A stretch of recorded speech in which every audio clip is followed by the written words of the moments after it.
नमस्कार दोस्तों, आज की कहानी है कि अपने कर्मों का फल तो भोगना ही पड़ता है। एक राजा था, वो बहुत धर्मात्मा और न्याय करने वाला था और वह भगवान का भी बहुत बड़ा भक्त था।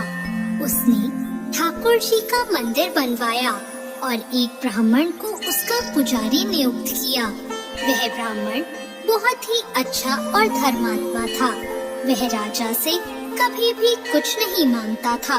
उसके स्वभाव पर राजा भी बहुत प्रसन्न थे और उसे राज मंदिर में पूजा करते हुए 20 वर्ष हो गए थे। उसने कभी राजा से किसी प्रकार का कोई प्रश्न नहीं किया। फिर एक बार राजा को एक पुत्र पैदा हुआ। उसने उसे पढ़ा लिखा कर बहुत विद्वान बनाया और उसकी शादी एक सुंदर राजकन्या से करा दी। शादी की रात को राजकन्या को नींद नहीं आई और वह इधर उधर घूमने लगी। जब वह अपने पति के पलंग के पास आई तो उसने देखा कि हीरे जवाहरात से जड़ी एक तलवार वहाँ रखी है। उसने उस तलवार को मयान से बाहर निकाला तो वह तलवार बिजली के समान चमकने लगी। यह देखकर वह डर गई और डर के मारे वह तलवार उसकी हाथ से छूटकर राजकुमार की गर्दन पर जा गिरी और राजकुमार का सर कट गया और वह मर गया। वह राजकन्या अपने पति के मरने से बहुत दुखी हुई और वह यह सोचकर बहुत डर गई थी कि अगर मैं सबको सच बताऊंगी तो कोई भी मेरी बात पर विश्वास नहीं करेगा।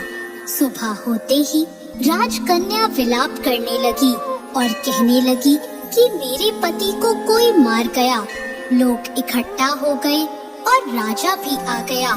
राजा ने आकर पूछा, किसने मारा है? वह कहने लगी, मैं नहीं जानती वह कौन था, परंतु उसे मैंने ठाकुर जी के मंदिर में जाते हुए देखा है। राजा समेत सभी लोग ठाकुर जी के मंदिर में गए तो उन्होंने ब्राह्मण को वहाँ पूजा करते हुए देखा। सभी ने उसे पकड़ लिया। ब्राह्मण ने बहुत कहा कि मैंने राजकुमार को नहीं मारा, पर किसी ने उसकी बात नहीं मानी। राजा ने भी बार बार सोचा कि ब्राह्मण निर्दोष हो सकता है, लेकिन सभी के कहने पर राजा ने ब्राह्मण से कहा, मैं तुम्हें प्राण दंड तो नहीं देता, लेकिन जिस हाथ से तुमने मेरे पुत्र को तलवार से मारा है उस हाथ को काटने का आदेश देता हूँ। ऐसा कहकर राजा ने उसका हाथ कटवा दिया और इस पर ब्राह्मण बहुत दुखी हुआ और राजा को अधर्मी मानकर उसका राज्य छोड़कर चला गया। उसने फिर बहुत खोज की कि कोई विद्वान ज्योतिषी मिले तो अपने बिना किसी अपराध हाथ कटने का कारण उनसे पूछूं। फिर उसे काशी में एक विद्वान ज्योतिष मिले। वो ज्योतिष से मिलने उनके घर गया तो वो ज्योतिष वहाँ नहीं थे। उनकी पत्नी उनकी आलोचना कर रही थी और उन्हें बहुत भला बुरा कह रही थी। थोड़ी देर में वो ज्योतिषी घर आ गए। उनके घर आने के बाद भी उनकी पत्नी उनका तिरस्कार कर रही थी, पर ज्योतिषी चुप रहे और उन्होंने अपनी स्त्री से कुछ भी नहीं कहा। इसके बाद वो अपनी गद्दी पर जाकर बैठ गए। ब्राह्मण को देखकर ज्योतिषी ने कहा, कहिए ब्राह्मण देवता, आपका कैसे आना हुआ?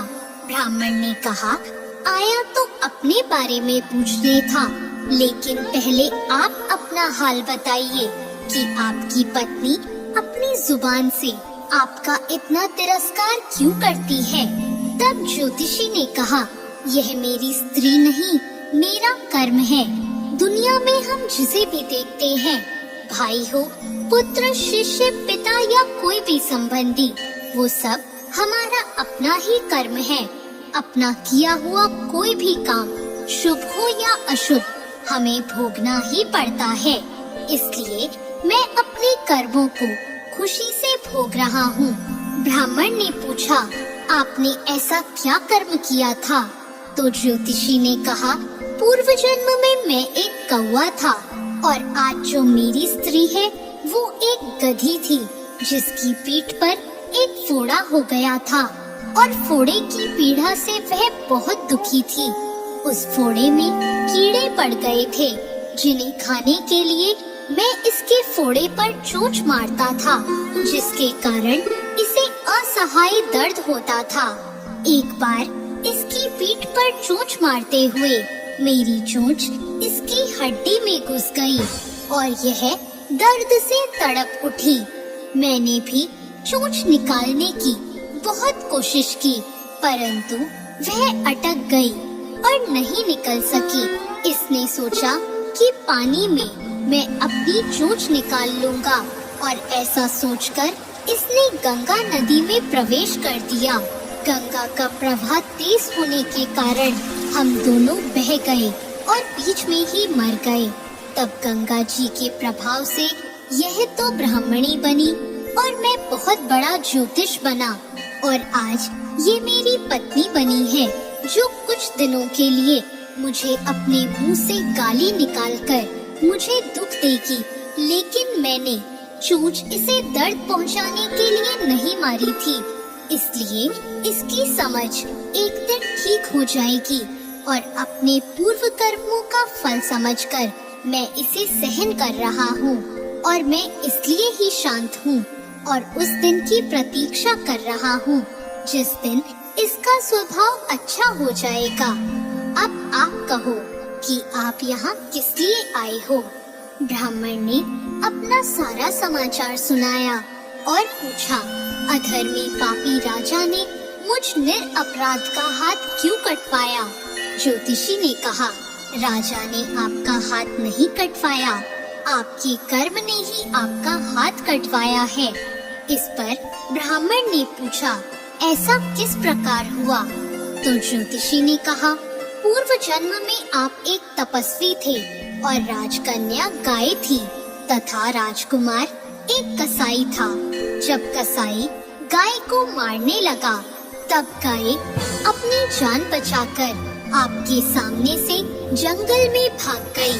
पीछे से कसाई आया और आपसे पूछा कि गाय इधर तो नहीं आई। आपने जिस तरफ गाय गई थी उस तरफ अपने हाथ से इशारा किया तो कसाई ने जाकर उस गाय को मार डाला। इतने में जंगल से एक शेर आया और गाय और कसाई दोनों को खा गया। कसाई को राजकुमार और गाय को राजकन्या का जन्म मिला एवं पूर्व जन्म में किए हुए कर्म ने एक रात्रि के लिए उन दोनों को इकट्ठा किया। क्योंकि कसाई ने गाय को हंसिए से मारा था, इसी कारण राजकन्या के हाथों गलती से ही तलवार गिरने के कारण राजकुमार का सर कट गया और वह मर गया। इस तरह अपना फल देकर कर्म निवृत्त हो गया। और तुमने हाथ का जो इशारा किया था उस पाप कर्म ने ही तुम्हारा हाथ कटवा दिया। इसमें तुम्हारा ही दोष है, किसी और का नहीं। ऐसा सोचकर सुखपूर्वक अपना जीवन व्यतीत करो। दोस्तों, यदि हम इस कर्म सिद्धांत को मान ले और जान ले तो हम किसी भी घोर कर्म का फल भोगते हुए भी दुखी नहीं होंगे। दोस्तों, कैसी लगी आपको आज की ये